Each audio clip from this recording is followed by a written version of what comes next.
નમસ્કાર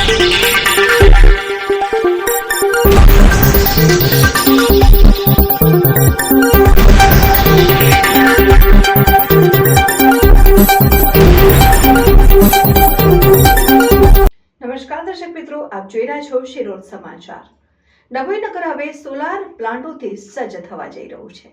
અગાઉ કરનેટ ઝવેરપુરા ખાતે 3 મોટા સોલાર પ્લાન્ટ નાખવામાં આવ્યા છે, જ્યારે બીજા 2 સોલાર પ્લાન્ટો 15મા નાણાં પંચમાંથી 1.55 કરોડના ખર્ચે નાખવાના શ્રી ગણેશ થઈ ગયા। વિસ્તારના ધારાસભ્ય શૈલેષ મહેતા દ્વારા આજરોજ 2 સોલાર પ્લાન્ટનું ખાતમુહૂર્ત કરવામાં આવ્યું। નગરપાલિકા તંત્રને આ સોલાર પ્લાન્ટને લઈ વર્ષે લાખો રૂપિયાની બચત વીજ બિલમાં થશે।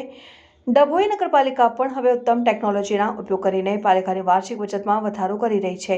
આજે ડભોઈ નગરપાલિકા દ્વારા 15મા નાણાં પંચમાંથી 2 સોલાર પ્લાન્ટ માટે 1.55 કરોડના ખર્ચ કરીને 150 કેજીના 2 સોલાર પ્લાન્ટોનું વિસ્તારના ધારાસભ્ય શૈલેષ મહેતાના હસ્તે ખાતમુહૂર્ત કરવામાં આવ્યું, જેમાં નગરપાલિકાના બિલ્ડિંગ ઉપર 49 લાખના ખર્ચે 50 કેજીનો સોલાર પ્લાન્ટ અને નગરપાલિકા શોપિંગ સેન્ટર પર 100 કેજીના સોલાર પ્લાન્ટના કામકાજના આજરોજથી શ્રી ગણેશ થયા છે। અને અત્રે ઉલ્લેખનીય છે કે સમગ્ર નગરને પીવાનું પાણી પૂરું પાડતી કરનેટ ખાતે આવેલા પમ્પિંગ સ્ટેશનને ચલાવવા માટે પણ ત્યાં 3 પ્લાન્ટ નાખવામાં આવ્યા છે, જે હાલ કાર્યરત જ છે, જેને લઈ પમ્પિંગ સ્ટેશનના વીજ બિલમાં તો ઘણી બધી રાહત પાલિકાને મળી જ રહી છે।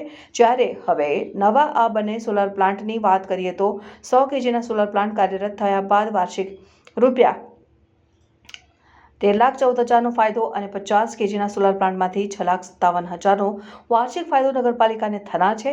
ત્યારે કેટલા વર્ષોનો પાલિકાનો રેકોર્ડ જોવા જઈએ તો કરોડો રૂપિયાનું વીજ બિલ વીજ કંપનીનું નગરપાલિકાનું બાકી રહેતું હતું ને વારંવાર ક્યારેક સ્ટ્રીટ લાઇટ તો ક્યારેક ગટરના પમ્પિંગ સ્ટેશનના કનેક્શનો પણ બિલ ન ભરવાને કારણે મધ્ય ગુજરાત વીજ કંપની દ્વારા કટ કરવામાં આવતા હતા, પરંતુ હવે વીજ બિલ પણ ઓછું આવશે અને પાલિકાને આર્થિક ફાયદો થશે, જેને લઈને શરૂ થનાર સોલાર પ્લાન્ટો પાલિકા માટે આશીર્વાદરૂપ સમાન પુરવાર થશે।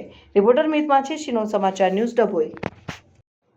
નગરપાલિકાના 15મા નાણાં પંચના બજેટમાંથી આજે સોલારની કામગીરી હાથ પર લેવામાં આવી છે।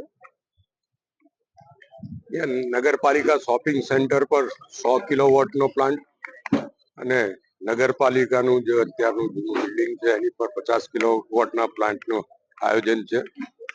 બંનેનું થઈને લગભગ 1.5 કરોડ રૂપિયાનો ખર્ચો થશે। એની સામે 25 વર્ષમાં 5 કરોડ રૂપિયાનો ફાયદો નગરપાલિકાને થશે। ખાસ કરીને રંગુપવન ને ઓડિટોરિયમના લાઇટ બિલ માટે આયોજન કરવામાં આવ્યું છે। ભવિષ્યમાં નગરપાલિકાની વિવિધ બિલ્ડિંગો પર પણ સોલર પ્લાન્ટો કરીને ઓછામાં ઓછું MGVCL નું બિલ ભરવું પડે નગરપાલિકાએ એવું આયોજન કરવામાં આવશે। એના માટે સરકાર તરફથી વિવિધ ગ્રાન્ટો પણ આપવામાં આવશે અને ડભોઈ ને જે દર્ભાવતી બનાવવાનું સપનું છે એમાં આ એક નવું પીછું ઉમેરાયું છે અને ભાજપનું સૂત્ર છે સૌનો સાથ સૌનો વિકાસ, અને એ ન્યાય સમગ્ર દર્ભાવતી નગરીનો વિકાસ થાય એના માટે પ્રયત્ન ચાલી રહ્યા છે।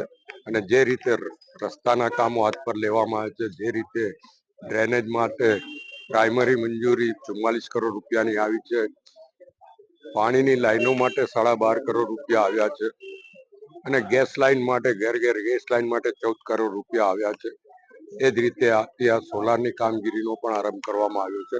એટલે સર્વાંગી વિકાસ થાય એના માટેનું જે સપનું નગરજનોનું છે એ પૂર્ણ કરવા માટેનો ભારતીય જનતા પક્ષના સરકાર દ્વારા અને નગરપાલિકા દ્વારા પ્રયત્ન કરવામાં આવી રહ્યો છે।